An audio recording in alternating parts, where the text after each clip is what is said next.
If I had 8 hours to chop down a tree, I'd spend the first 6 of them sharpening my axe. People who like this sort of thing will find this the sort of thing they like. In review of a book. Laughter can be used to soothe the mind and get rid of those awful thoughts. Rules of living. Don't worry, eat 3 square meals a day, say your prayers, be courteous to your creditors, keep your digestion good, steer clear of biliousness, exercise, go slow and go easy. Maybe there are other things that your special case requires to make you happy, but my friend, these, I reckon, will give you a good life. The things I want to know are in books. My best friend is the man who'll get me a book I ain't read. If you are going to fight, don't let them talk you into negotiating. But, if you are going to negotiate, don't let them talk you into fighting. Every man is said to have his peculiar ambition. I have no other so great as that of being truly esteemed of my fellow men, by rendering myself worthy of their esteem. I fear you do not fully comprehend the danger of abridging the liberties of the people. Nothing but the very sternest necessity can ever justify it. A government had better go to the very extreme of toleration, than to do aught that could be construed into an interference with, or to jeopardize in any degree, the common rights of its citizens. And having thus chosen our course, without guile, and with pure purpose, let us renew our trust in God, and go forward without fear, and with manly hearts. Abraham Lincoln, in an address to Congress. What is conservatism? Is it not the adherence to the old and tried against the new and untried? Too big to cry, too young to laugh. Passion has helped us, but can do so no more. It will in future be our enemy. Reason, cold, calculating, unimpassioned reason, must furnish all the materials for our future support and defense. Abraham Lincoln was asked by an aide about the church service he had attended. Lincoln responded that the minister was inspired, interesting, well-prepared, eloquent and the topic relevant. The aide said, "Then it was a good service?" Lincoln responded, "No," the aide protested. "But, Mr. President, you said that the minister was inspired, interesting, well-prepared, eloquent, and that the topic was relevant." "Yes," replied Lincoln, "but he didn't challenge us to do any great thing.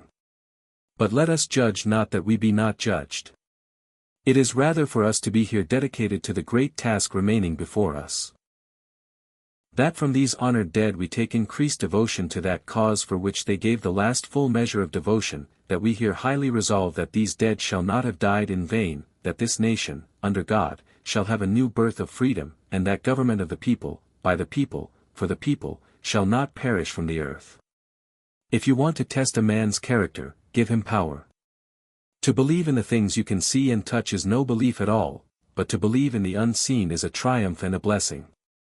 A farce or comedy is best played, a tragedy is best read at home.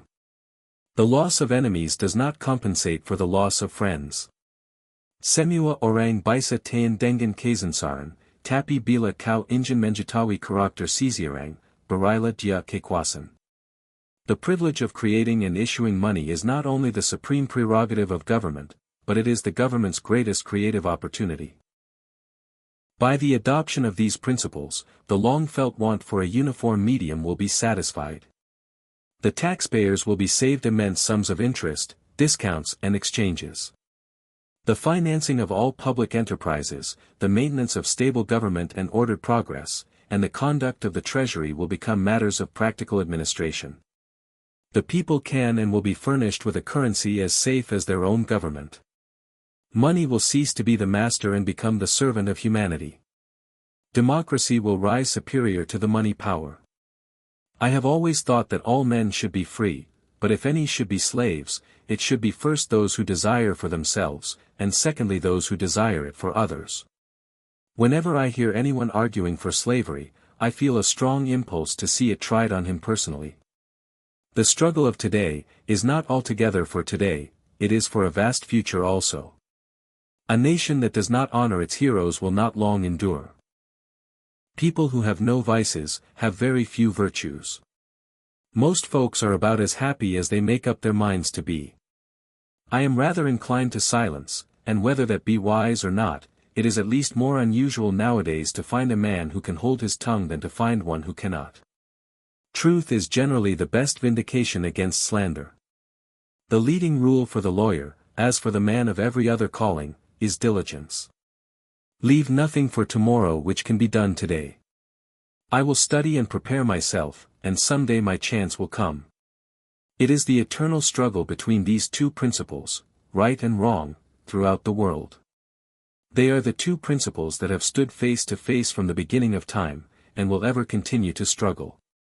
The one is the common right of humanity, and the other the divine right of kings. It is the same principle in whatever shape it develops itself. It is the same spirit that says, "You toil and work and earn bread, and I'll eat it." No matter in what shape it comes, whether from the mouth of a king who seeks to bestride the people of his own nation and live by the fruit of their labor, or from one race of men as an apology for enslaving another race, it is the same tyrannical principle. The legitimate object of government is to do for a community of people whatever they need to have done, but cannot do at all, or cannot so well do, for themselves, in their separate and individual capacities. I know not how to aid you, save in the assurance of one of mature age, and much severe experience, that you cannot fail, if you resolutely determine, that you will not. If you think you can, you can, if you think you can't, you're right. I am a success today because I had a friend who believed in me and I didn't have the heart to let him down.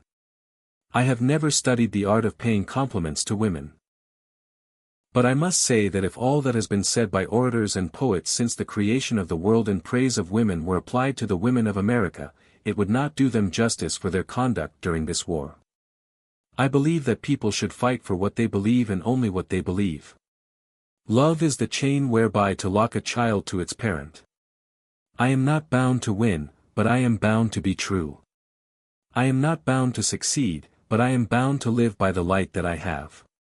I must stand with anybody that stands right, and stand with him while he is right, and part with him when he goes wrong.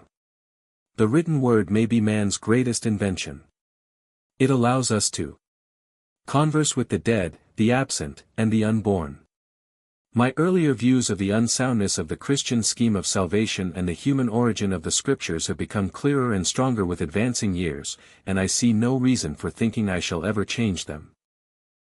A house divided cannot stand.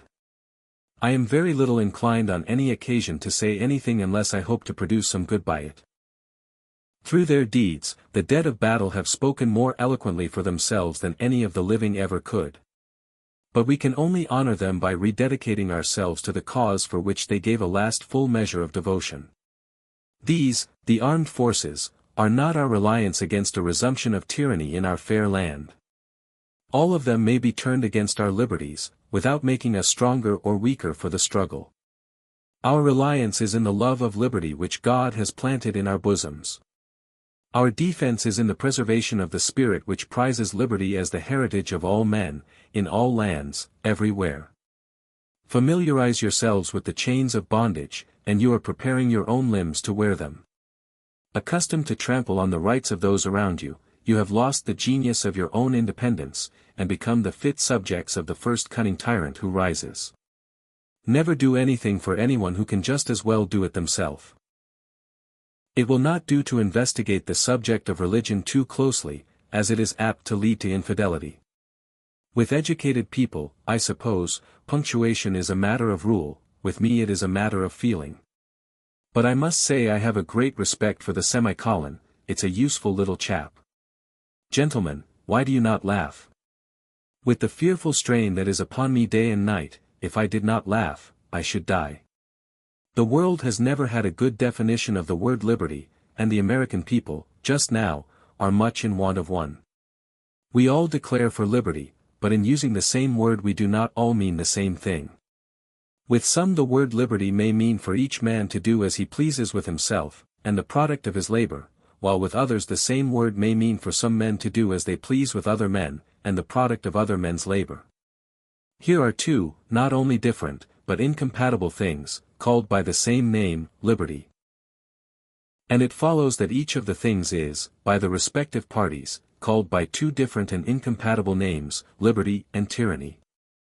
The shepherd drives the wolf from the sheep's throat, for which the sheep thanks the shepherd as a liberator, while the wolf denounces him for the same act as the destroyer of liberty, especially as the sheep was a black one. Plainly the sheep and the wolf are not agreed upon a definition of the word liberty. In regards to this great book, the Bible, I have but to say it is the best gift God has given to man.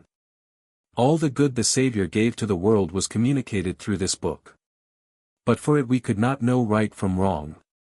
All things most desirable for man's welfare, here and hereafter, are found portrayed in it. But for this book we could not know right from wrong. No man stands so tall as when he stoops to help a child.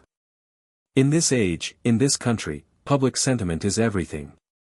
With it, nothing can fail, against it, nothing can succeed.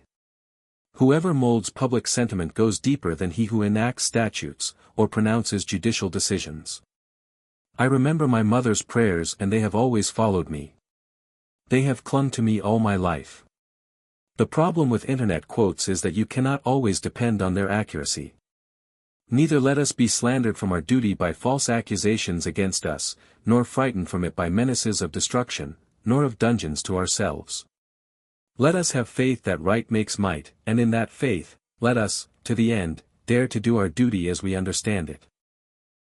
No man who is resolved to make the most of himself can spare time for personal contention, still less can he afford to take the consequences, including the vitiation of his temper and the loss of self-control. Yield to larger things to which you show no more than equal rights, and yield to lesser ones though clearly your own. Better give your path to a dog, than be bitten by him in contesting for the right. Not even killing the dog will cure the bite.